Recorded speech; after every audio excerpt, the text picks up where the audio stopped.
Hello all. അങ്ങനെ Messi ഇന്ത്യയിൽ വന്നു പോയി.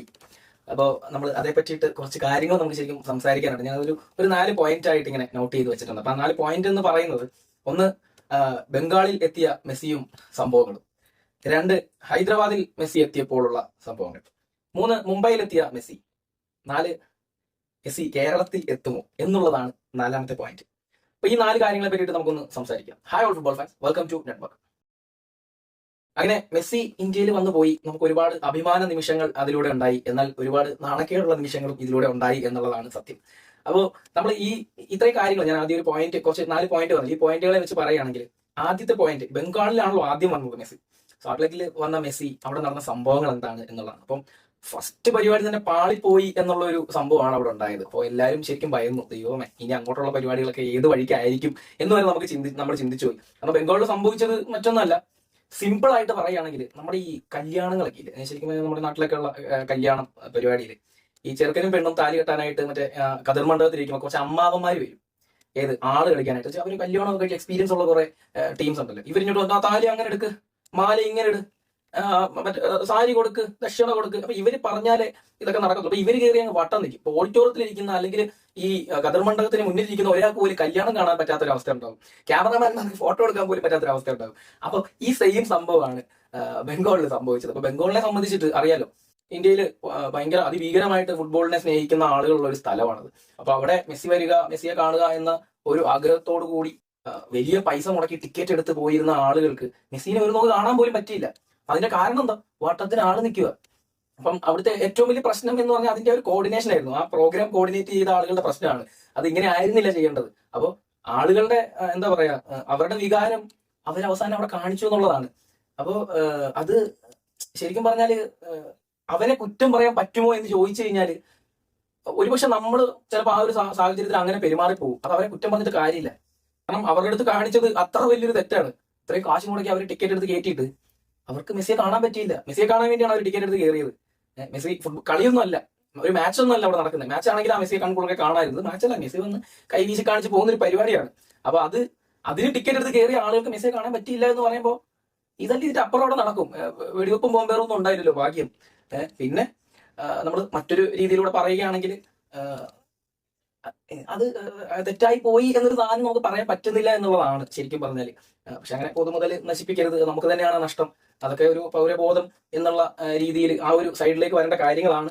പക്ഷെ സിറ്റുവേഷൻ ഡിപ്പെൻസ് സിറ്റുവേഷൻ. ഞാൻ ആദ്യം ഈ ഫുട്ടേജും അങ്ങനെ സോഷ്യൽ മീഡിയയിൽ കണ്ടപ്പോൾ ഞാൻ ആദ്യം വിചാരിച്ചത് എന്താ അറിയോ, പണ്ട് നമ്മൾ ഈ ക്രിക്കറ്റ് കളിയുടെ ഒക്കെ നമുക്ക് കപ്പൊക്കെ അടിക്കുമ്പോഴത്തേക്കും അല്ലെങ്കിൽ കളി ജയിക്കുമ്പോഴത്തേക്കും നാട്ടുകാരെല്ലാം കൂടെ ഗ്രൗണ്ടിലോട്ട് ഇറങ്ങി ഓടുമായിരുന്നല്ലോ. ഇനിയിപ്പോൾ മെസ്സിയെ കണ്ടിട്ട് എല്ലാവരും കൂടെ അമ്മാതിരി പരിപാടി ചെയ്തുകൊണ്ട് കാണിച്ചോ എന്നൊരു പേടി എനിക്ക് ഉണ്ടായിരുന്നു. പക്ഷെ പിന്നീട് നമ്മൾ കാര്യങ്ങൾ അറിഞ്ഞപ്പോഴാണ് ഇതാണ് സംഭവം എന്ന് മനസ്സിലായത്. അപ്പം അത് മുംബൈ അല്ല, ബംഗാളിൽ സംഭവിച്ചത് കോർഡിനേഷന്റെ പ്രശ്നം തന്നെയാണ്. പക്ഷെ ഇന്ത്യക്കാർക്ക് അല്ലെങ്കിൽ ഇന്ത്യയിലുള്ള ആളുകൾക്ക് വൃത്തിയായി കോർഡിനേറ്റ് ചെയ്യാൻ അറിയാം എന്നുള്ളത് ഹൈദരാബാദിൽ നമ്മൾ കണ്ടു. ഹൈദരാബാദിൽ ഒരു ഫ്രണ്ട് പോയിട്ടുണ്ടായിരുന്നു, ഞാൻ അതിന്റെ വീഡിയോ ചെയ്തായിരുന്നു. അപ്പം ഞാൻ അവരോട് സംസാരിച്ചപ്പോൾ പറഞ്ഞത് വളരെ വൃത്തിയായിട്ട് മെസ്സിനെ കാണാൻ പറ്റി. ഇപ്പം ബംഗാളിൽ നടന്ന ആ ഒരു സംഭവത്തിന്റെ പേടി നമുക്കുണ്ടായിരുന്നു, അങ്ങനെ എങ്ങനെ ആയിരിക്കുമോ ഇവിടെ. പക്ഷെ നല്ല വൃത്തിയായിട്ട് ഹൈദരാബാദിൽ അത് കോർഡിനേറ്റ് ചെയ്തു. മെസ്സിനെ എല്ലാവരും കൺകുളൊക്കെ കാണാൻ പറ്റി. അപ്പോൾ എന്താ പറയാ, അത് വേണ്ട. ഈ മെസ്സി എനിക്ക് പറഞ്ഞത് ഒരു ഏകദേശം 1 മണിക്കൂറിന്റെ അടുത്ത് മെസ്സി സ്റ്റേഡിയത്തിൽ ഉണ്ടായിരുന്നു. മെസ്സി റൗണ്ട് അടിച്ചു. മെസ്സി മാത്രമല്ല കേട്ടോ, സുവാരസ് ഉണ്ടായിരുന്നു, ഡീപോൾ ഉണ്ടായിരുന്നു. അപ്പോൾ കൂടെ അവര് ഗ്രൗണ്ടൊക്കെ ചുറ്റി ക്ലാപ്പ് ചെയ്തു. അങ്ങനെ കൺക്ലൂർക്ക് എല്ലാവർക്കും മെസ്സിനെ കാണാൻ കഴിഞ്ഞു എന്നുള്ളത് ഭയങ്കര സന്തോഷമുള്ള ഒരു പരിപാടിയായിരുന്നു ഹൈദരാബാദിനെ സംബന്ധിച്ചിട്ട്. ഹൈദരാബാദിലെ പിന്നെ നമുക്ക് കുറച്ച് നാണക്കേടുണ്ടാക്കിയ ഒരു കാര്യം എന്ന് പറയുന്നത്, ഈ മെസ്സി ഗ്രൗണ്ടിലേക്ക് ഇറങ്ങുന്നതിന് മുമ്പ് അവിടെ ഒരു 7 or 5 എന്തോ ഒരു മാച്ച് നടന്നു. അപ്പൊ അത് മെസ്സിയൊക്കെ കണ്ട്, മെസ്സിയും സുവാരസും കണ്ടിട്ട് അതിങ്ങനെ എന്താ പരിപാടി എന്നുള്ള രീതിയിൽ നിൽക്കുന്ന ഫുട്ടേജസ് വരെ നമ്മൾ കണ്ടു. അപ്പോൾ ശരിക്കും മെസ്സിയെ പോലെ ഒരാള് വരുമ്പോഴത്തേക്ക് അവിടെ നമ്മൾ അറേഞ്ച് ചെയ്യേണ്ട ഒരു ഫുട്ബോൾ മത്സരം അറേഞ്ച് ചെയ്യുകയാണെങ്കിൽ തന്നെ, ആയിക്കോട്ടെ 7s ആയിക്കോട്ടെ, അറേഞ്ച് ചെയ്യുകയാണെങ്കിൽ തന്നെ അത് കുറച്ച് വൃത്തിയുള്ള ഒരു പരിപാടി ആയിരിക്കണമായിരുന്നു. മെസ്സി വന്ന് വിലയിരുത്തിയിട്ട് പോയത് ഇതാ, വെറുതെ അല്ലേ ഉമ്മാര് വേൾഡ് കപ്പിന്റെ പരിസരത്തെത്താത്തത് എന്ന് മെസ്സിക്ക് ഒരു പക്ഷെ തോന്നിക്കാണും. അമ്മാതിരി രീതിയിലുള്ള ഒരു പരിപാടിയായിരുന്നു. പിന്നെ അവിടുത്തെ മുഖ്യമന്ത്രി ഉണ്ടായിരുന്നു, വിജയദേവര ഉണ്ട്, ആരാ മുഖ്യമന്ത്രി, പുള്ളി വന്നിട്ട് പുള്ളിയുടെ കുറച്ച് കലാപരിപാടി അവിടെ നടത്തി.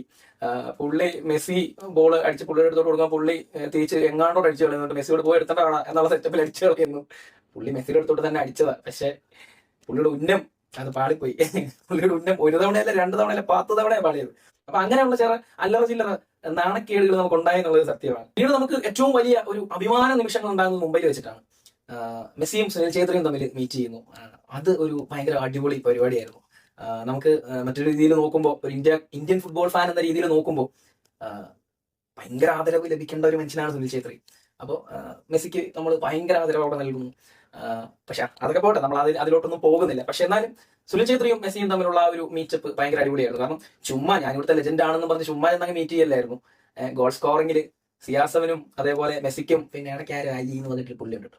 പുള്ളിക്കും താഴെ ഈ ഛേത്രി എന്ന് പറയുന്ന മനുഷ്യനുണ്ട്. അപ്പം ഞാനാണ് ഇത് എന്ന് പറഞ്ഞിട്ടുള്ള ഒരു മീറ്റപ്പ് ആയിരുന്നു അത്. അപ്പൊ അത് ഭയങ്കര അഭിമാനം നൽകുന്ന ഒരു പരിപാടിയായിരുന്നു. പിന്നെ അതേപോലെ തന്നെ നമ്മുടെ ക്രിക്കറ്റിന്റെ ദൈവം സച്ചിൻ ടെണ്ടുൽക്കർ നമ്പർ 10 ജേഴ്സിയൊക്കെ, മെസ്സി ടെണ്ടുൽക്കർ എന്നുള്ള ഒരു ജേഴ്സിയൊക്കെ പിടിച്ച് പുള്ളിയോടൊപ്പം നിൽക്കുന്നു. അതും ഭയങ്കര അഭിമാന നിമിഷമായിരുന്നു. ഇപ്പൊ മെസ്സി എന്നുള്ള ഒരു ആരവം സ്റ്റേഡിയത്തിൽ മുഴങ്ങുമ്പോൾ ഇടയ്ക്ക് ആങ്കർ വന്നിട്ട് മെസ്സിയോട് പറയുന്നുണ്ട്, ഇപ്പൊ ഇത് മാറി വേറൊരു ടൈപ്പിൽ കേൾക്കും, അത് കേട്ടോണം എന്നൊക്കെ പറഞ്ഞിട്ട് സച്ചിൻ ആ സാധനം അങ്ങോട്ട് ഇടുമ്പോൾ സ്റ്റേഡിയം അങ്ങോട്ട് വൈബ്രേറ്റ് ചെയ്യുന്ന ഒരു പരിപാടി ഉണ്ടായിരുന്നു. അപ്പൊ അതൊക്കെ ഭയങ്കര അഭിമാനം നൽകുന്ന കാര്യമായിരുന്നു. പിന്നെ മുംബൈയിലും നല്ല അടിപൊളിയായിട്ട് തന്നെ കോർഡിനേറ്റ് ചെയ്തു. ബംഗാളിൽ നടന്ന ആ ഒരു പ്രശ്നങ്ങളൊന്നും മുംബൈയിൽ ഉണ്ടായില്ല. അപ്പോൾ ഇതെല്ലാം കഴിഞ്ഞിട്ട് ഓക്കെ ആയിട്ട് പരിപാടിയെല്ലാം കഴിയുന്നു. അപ്പം ഇപ്പോൾ കേരളത്തിലുള്ള നിലവിലുള്ള ചില ആളുകളുടെയൊക്കെ ഒരു ക്വസ്റ്റ്യൻ ആണ്, മെസ്സി കേരളത്തിൽ വരുമോ എന്നുള്ളത് മാത്രമല്ല, ഇപ്പൊ ഇന്ത്യയിൽ വന്നല്ലോ, അപ്പോ മെസ്സിയെ ഇങ്ങോട്ടുകൂടി കൊണ്ടുവരരുതായിരുന്നോ, ഇതാണ് ക്വസ്റ്റ്യൻ. മെസ്സി ഇവിടെ വരെ വന്നില്ലേ, ഇനിയിപ്പോ മാർച്ച് വരെ കാത്തിരിക്കണോ, മെസ്സി ഇനി അർജന്റീന പോയിട്ട് ഇനി മാർച്ചിൽ തിരിച്ചു വരണോ, ഇങ്ങനെയൊക്കെയുള്ള കുറെ ക്വസ്റ്റ്യൻസ് പല വഴി കൂടി വരുന്നുണ്ട്. അപ്പൊ അവരോട് പറയാനുള്ളത്, സോ നമ്മൾ ഈ മെസ്സി അല്ലെങ്കിൽ അർജന്റീന വരുന്ന കേസിൽ നമ്മൾ ആദ്യം മുതലേ വീഡിയോ ചെയ്തിട്ടുണ്ട്. പോസിറ്റീവായി മാത്രമാണ് നമ്മൾ വീഡിയോസ് ചെയ്തിട്ടുള്ളത്. നമ്മുടെ പേജ് ഫോളോ ചെയ്തിട്ടുള്ള എല്ലാവർക്കും അറിയാവുന്നതാണ്. അപ്പൊ നമുക്ക് ഈ ഒരു കാര്യത്തിൽ അതിനെപ്പറ്റി കൂടുതൽ ഡീറ്റെയിൽ പറയേണ്ട കാര്യമില്ല, നമ്മൾ ഓൾറെഡി എല്ലാം പറഞ്ഞു വെച്ച കാര്യങ്ങളാണ്. പിന്നെ നമുക്കിതിൽ പറയേണ്ട കാര്യം, നമ്മൾ മെസ്സിയുടെ ഒരു വിസിറ്റ് അല്ല കേരളത്തിൽ ആഗ്രഹിക്കുന്നത്. ജസ്റ്റ് മെസ്സി വന്ന് ടാറ്റ കാണിച്ച് ഗ്രൗണ്ടിൽ റൗണ്ട് അടിച്ചിട്ട് പോകുന്ന ഒരു പരിപാടി അല്ലല്ലോ ഇവിടെ പ്ലാൻ ചെയ്യുന്നത്. ഇവിടെ പ്ലാൻ ചെയ്തിരിക്കുന്നത് മെസ്സി എന്നുള്ളത് മാത്രമല്ല, അർജന്റീന ലോക ചാമ്പ്യന്മാരായിട്ടുള്ള അർജന്റീനയുടെ ഒരു ഫ്രണ്ട്ലി മത്സരമാണ് നമ്മൾ കേരളത്തിൽ ആഗ്രഹിക്കുന്നത്. നമുക്ക് വെറുതെ മെസ്സി വന്നിട്ട് കറങ്ങിയിട്ട് പോകുന്നത് കാണണ്ട, നമുക്ക് അർജന്റീനയുടെ കളിയാണ് കാണേണ്ടത്. അപ്പൊ അർജന്റീന വേഴ്സസ് ഓസ്ട്രേലിയ മത്സരമാണ് ഇവിടെ പ്ലാൻ ചെയ്തിട്ടുള്ളത്. അപ്പൊ അത് മാർച്ച് വിൻഡോയിൽ നടക്കും എന്ന് തന്നെയാണ് സ്പോൺസർ ഇതുവരെ പറഞ്ഞു വെച്ചിട്ടുള്ളത്. നമുക്കപ്പം അവർ പറയുന്ന കാര്യങ്ങളെ നമുക്ക് വിശ്വസിക്കാൻ നിർവാഹമുള്ളൂ. അപ്പോൾ സ്പോൺസർ ഓൾറെഡി പറഞ്ഞതാണ് എന്തുകൊണ്ടാണ് ഈ കഴിഞ്ഞ വിൻഡോയിൽ മത്സരം നടക്കാതെ പോയത് എന്നുള്ള കാര്യങ്ങളൊക്കെ ഈ സ്പോൺസർ ഒരു പ്രസ് മീറ്റിലൂടെ എല്ലാം വ്യക്തമായിട്ട് പറഞ്ഞതാണ്. അതിന്റെ ഒരു വീഡിയോ നമ്മൾ ചെയ്തതാണ്. അപ്പോൾ ആ പ്രശ്നങ്ങളൊക്കെ പരിഹരിച്ചുകൊണ്ടിരിക്കുകയാണ്. ഇപ്പോൾ സ്റ്റേഡിയത്തിന്റെ അടക്കമുള്ള പ്രശ്നങ്ങൾ അല്ലെങ്കിൽ മറ്റ് നൂലാമാലകളെല്ലാം പരിഹരിച്ചുകൊണ്ടിരിക്കുകയാണ്. മാർച്ചിലുള്ള വിൻഡോയിൽ വീണ്ടും അപ്രോച്ച് ചെയ്യും. അർജന്റീന വേഴ്സസ് ഓസ്ട്രേലിയ മത്സരം കൊച്ചിയിൽ തന്നെ നടക്കാൻ ഉള്ള എല്ലാ കാര്യങ്ങളും ഇവിടെ നടക്കുന്നുണ്ട്. നമുക്ക് വെറുതെ മെസ്സി വന്ന് ഗ്രൗണ്ടിൽ വന്ന് ടാറ്റ കാണിച്ചിട്ട് പോയാൽ പോരാ. നമുക്ക് അർജന്റീനയുടെ കളി, അർജന്റീനൻ ജേഴ്സിയിൽ ആ നമ്പർ 10 ജേഴ്സി ഇട്ട് മെസ്സി നമ്മുടെ കൊച്ചി ഗ്രൗണ്ടിൽ നമുക്ക് മുന്നിൽ കളിക്കുന്നതാണ് നമുക്ക് കാണേണ്ടത്. സോ ഓരോ മലയാളിയും ആഗ്രഹിക്കുന്നത് അതാണ്.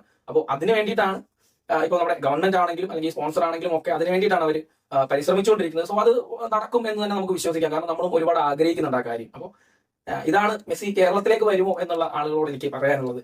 അപ്പോൾ എന്തായാലും മെസ്സി വന്നു പോയി, അടിപൊളിയായിരുന്നു. Okay, thank you.